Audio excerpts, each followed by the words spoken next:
And welcome to this panel talk. This is from our sponsor, Condens. And I'll leave you with the team. They will introduce themselves, and they will talk a little bit about Condens, building a repository, and all the great things they do at Condens, which is such a great product. So I'll leave you to it and come back to you later. Thank you for joining. Hello, everyone. Good to have you here for this session about repositories. So we try to make the session as interesting as possible for you, making it about repositories in general. So I'm glad to have Markéta and Kaj with me today, who are not only experienced researchers and leads in their organization, but they also went through the process of introducing a repository in their organizations recently. So I think it's a great opportunity to have them here and learn from them about the process and their reflections. So Markéta has a background in anthropology, started in Pilsen, and worked at an agency, at a tech company, and is now a user research team lead at Tipsport. It's a Czech betting company. And we have Kaj. Kaj is a freelancer, enjoying the freelance work in design, research, and also operational, like research ops and design ops. And he is currently with Basecon, which is a Kluivert company.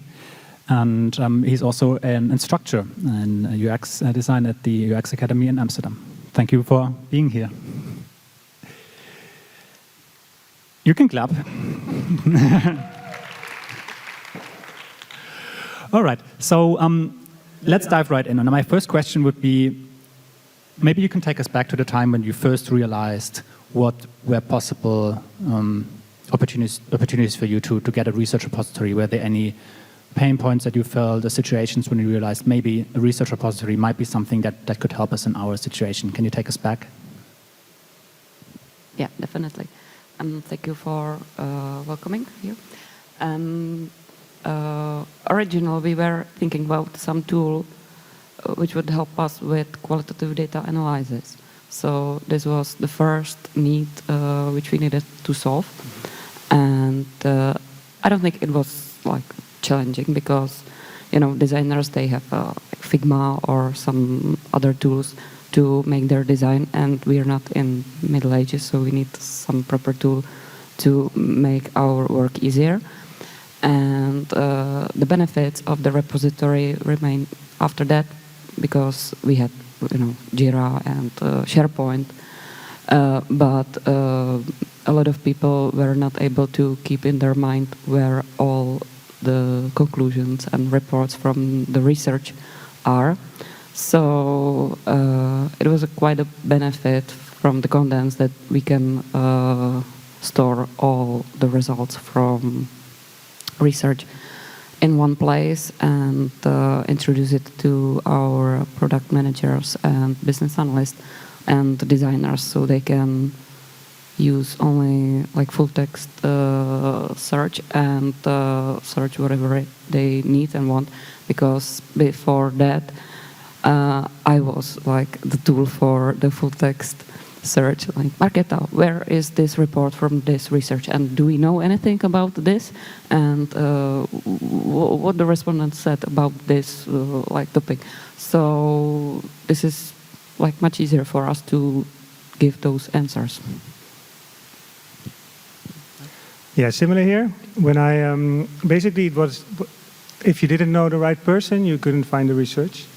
And I found that when I entered the company in September last year, and I had some introduction conversations with product owners, designers, salespeople, and it happened that all of them were actually having customer interactions or conversations or doing some sort of research, but the results of that were stored most of the time in personal drives or on the local computer. So that was really a problem. So there was a need to basically have one single source of information. And the other thing that got me started was they already had some repository solution in place, but actually they were not using it. They were not storing all the information there. So there was in the process there were some hiccups.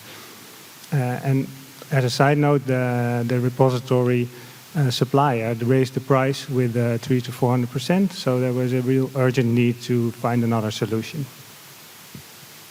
Cool. Thank you for sharing. I see two themes here already. Like one that Markéta mentioned is the analysis. So many people have, when they think of a repository, have in mind like a place to store existing research, but it's not apparently not only about that. Also supporting with the analysis phase. And the other thing that both of you mentioned is that you were actually the repository. Like people were coming to you and asking you to find quite interesting. I want to make a note at the point that you made about the other repository that was not used. Maybe we can get back to that later and talk more about that. But first I want to understand how did you start? And the first question was, did you have to convince other people in your organization? Did you have to convince your boss? Or was that not so much of a topic?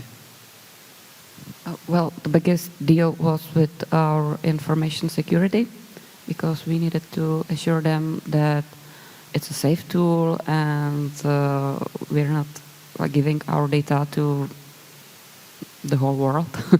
And it was quite challenging. It took a few calls and meetings to assure them that it is a safe place. And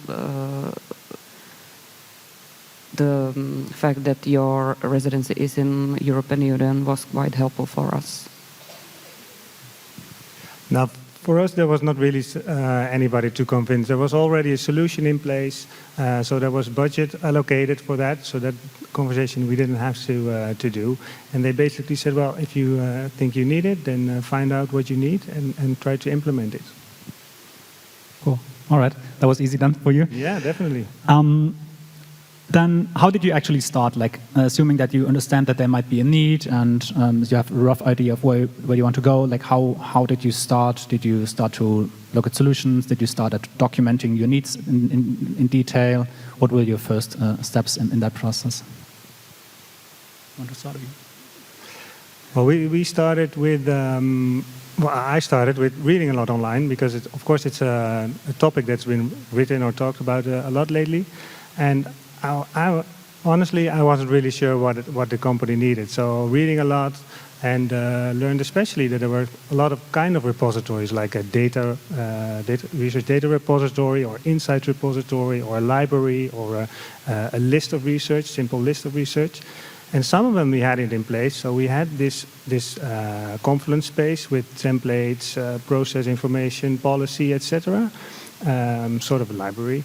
We had a list of research from the past, present, and a little bit about the future, but what we didn't have was a data repository, so the place where we could analyze and transcribe video interviews, etc. So that is what we learned, what we needed. And second, we created a diagram of the streams of where customer information came from, where research was done. So the teams, the sales teams, what kind of conversation did they have?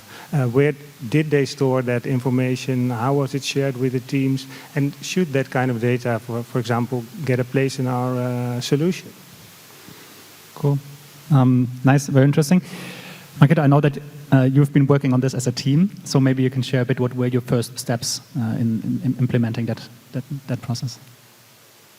All right. We have like two ways how to use it, or where we started. First, we started to make new projects in Condens, and it is like common for us that we work on several topics at one day during one session with one respondent. So we needed to make a system how to separate it, but also keep it together. So we decided one testing day is one project, and then we separate the conclusions for the topics. And the second part of our work is that we need to fill the repository with the researches from past. So we need to first put it in and then start to organize it by tags or some keywords. And this is still going on. It's not done yet. Yeah, thanks for sharing. I think this is also an important point, that introducing a tool for that is not a one-off task that you do, but it's a process. And you mentioned an important point in that regard as well, which is you have to think of the research that is coming up and all the new research that you're doing, but also of the existing research that part of it or all of it you may want to bring and may want to keep.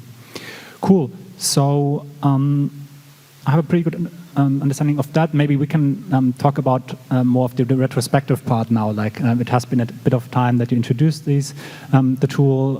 What were your learnings?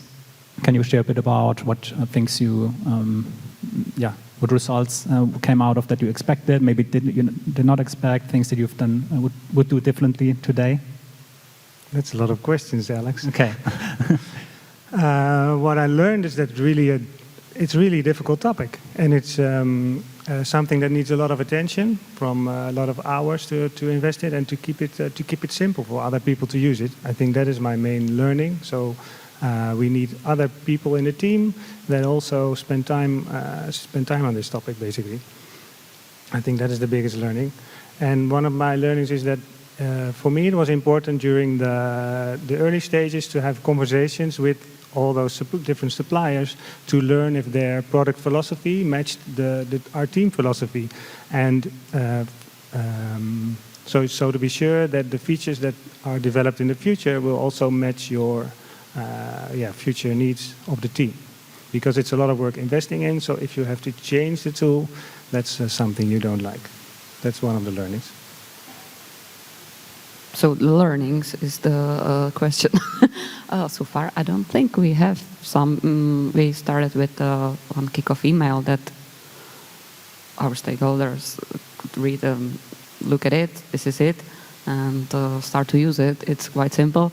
Then the article on our intranet followed, where we put some simple manual how to use Condens, and I've been testing it with like copywriting, and our designers just make registration. I will send you an invitation, and I need to see how it works for the stakeholder, because from my point of view, like administrator or researcher, it's not the same. So I needed to look how it works for stakeholder, and then we made some simple guide how to operate with Condens. And I need to evaluate this process because I don't have any feedback so far. But for designers and writers, it was quite simple and intuitive. Cool. Thanks again for sharing. I think two very important points in there as well. Like there's the researcher perspective, but also the stakeholder perspective, which is not the same. And thinking from the view of a stakeholder, like a designer or product manager, whoever in the company would use that repository, is very important. And simplicity is a key here. How do I search? What is the first impression that I have is key. And another thing I found worth noting again is that you took some time to also introduce the tool in the company. Like you wrote a newsletter, you announced it, you shared it with the team. So those things, they don't happen naturally or automatically. This is some work that you have to put in order to get it out and let people know that something like that exists. Cool. Then maybe we can go back towards the end a bit. Kai, I still want to pick up on the question that I asked earlier. Like, what do you think was the reason the initial repository try that you did was not so successful? Is there anything that we can take from that? I wasn't there when the team used that, but what I noticed is that there was no effort spent on introducing the tool and having people get familiar with how to use it. Or the UX team was using it to store their documents, but it wasn't shared with the rest of the company that much. So I think that is part of the not being successful. Yeah. Cool. Then thank you so much for the two of you for sharing your insights. Obviously, we can cover just a small part of that, and the repository can be a much bigger topic. So I know that the two of you are around, so I hope that if someone approaches you, you would also be helpful and answer their questions. You can definitely come by to the Condens booth and ask us in case you have any questions about the repository in general, or an analysis tool, or how Condens could help you with that. So thank you so much for joining this session, and enjoy the rest of the conference. Thank you.